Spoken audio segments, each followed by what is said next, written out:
தற்குறி விக்கிரவாண்டி மாநாட்டுல 5 பேர் பலி, மதுரை மாநாட்டுல 3 பேர் பலி, மாநாட்டு திடல்ல 120 பேர் மயக்கம், மரக்கடையில 50 பேர் மயக்கம், நாமக்கல்ல 15 பேர் மயக்கம், கடைசியா தான் கரூர்ல 41 பேர் இறந்து போயிருக்காங்க. இதெல்லாம் தெரியாதுன்னு நினைச்சியா? ஆனா இன்னும் பாதிக்கப்பட்டவங்களை வந்து பார்க்காம அதுக்கு உக்காந்து வீடியோ போட்டுட்டு இருக்கானேடா உங்க அண்ணன். அவரு டிப்ரெஷன்ல இருக்காரு ப்ரோ.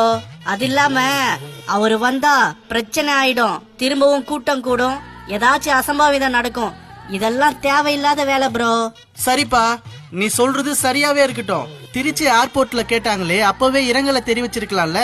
இல்ல வீட்டுக்கே பிரஸ் கூப்பிட்டு பிரஸ் மீட் வச்சு அதுல இரங்கலை தெரிவிச்சிருக்கலாமே.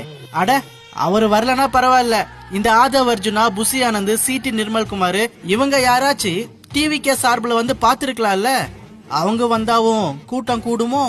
கதிரு உண்மை ஒரு நாள் வெளியே வரும் ப்ரோ.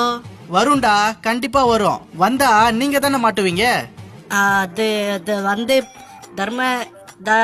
அது வந்து தர்மத்தின் சூது ஜெயிக்கும் போது வெல்லும். அது டேய், தர்மத்தின் வாழ்வதனை சூதுக்கவும் தர்மம் மறுபடி வெல்லும், அதானே? ஆமா ப்ரோ. சரி, நான் ஒரே ஒரு கேள்வி கேட்கவா? இடம் சரியில்லை, கிளம்பிடுவேன்.